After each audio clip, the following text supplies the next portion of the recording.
In Sabotage, two teams of heroes compete on separate but identical battlegrounds to see who can defend the rift the best. Each team can disrupt their enemy's match by sending additional minions and bosses, and by casting powerful spells that are new to Sabotage. It takes teamwork, cunning, and a little bit of luck to keep the rift safe, and the team with the most rift points at the end is the winner. I'm here to help explain the ins and outs of Sabotage, so let's get started. Your first wave starts off by picking consumables. These are randomly pulled from your workshop inventory in the dashboard. All players will have an unlimited base set of minions and spells to draw from, but as you play Sabotage, you'll earn more powerful consumables to use during future matches.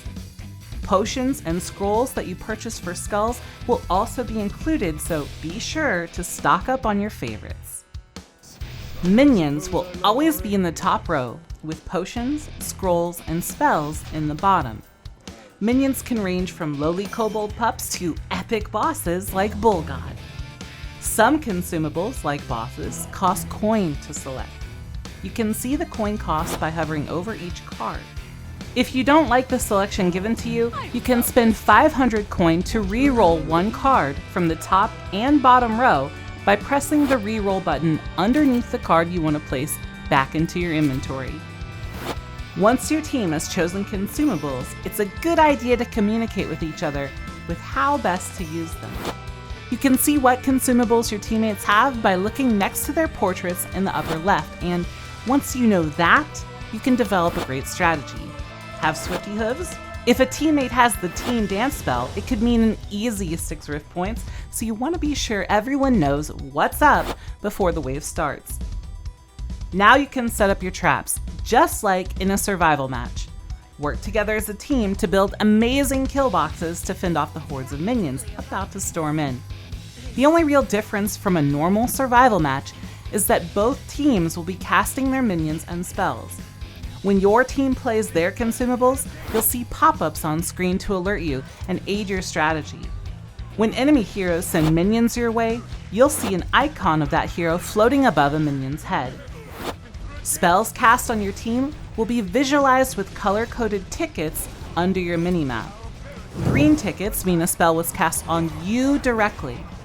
Yellow tickets are spells that affect your entire team, and blue tickets represent one of your teammates being targeted.